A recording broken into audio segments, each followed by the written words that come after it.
আসসালামু আলাইকুম। Welcome to Soma's kitchen. নারিকেল সবাই খেতে ভালোবাসে, আর এই নারিকেল দিয়ে আজকে একটা মজার খাবার বানাচ্ছি। এখানে একটা এবং আরো অর্ধেক মানে 1.5টার মতো নারিকেল আছে, আর 1 কাপ গুড় দিয়ে দিলাম। এটা আখি গুড়। এই গুড় দিয়ে এই নারিকেলিটা বানালে কিন্তু খুবই ভালো লাগে। ও আচ্ছা, এই খাবারের নামটাই বলা হয়নি। এটা নারিকেলই বানাচ্ছি। এই নারিকেলটাকে এখন ভালো মতো নাড়তে হবে। এটা অনবরত নাড়তে হবে। অনবরত না নাড়লে এটা কড়াইতে লেগে যাবে এবং পুড়ে যাওয়ার সম্ভাবনা থাকবে।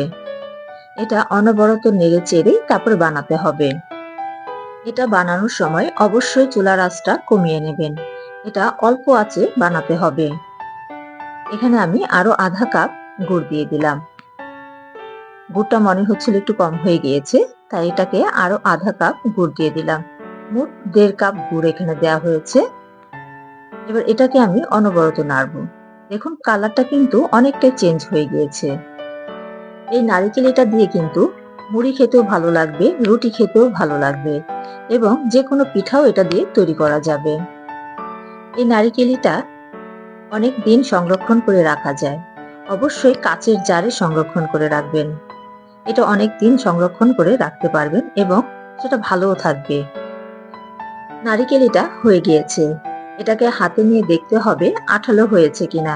যদি আঠালো হয় তাহলে বোঝা যাবে নারকেলিটা তৈরি হয়ে গিয়েছে। নারকেলিটা পুরোপুরি রেডি হয়ে গিয়েছে। আমার ভিডিওটি ভালো লাগলে সাবস্ক্রাইব করবেন, লাইক দিবেন, কমেন্ট করবেন এবং বেশি বেশি শেয়ার করবেন। তৈরি হয়ে গেল নারিকেলি। আল্লাহ হাফেজ।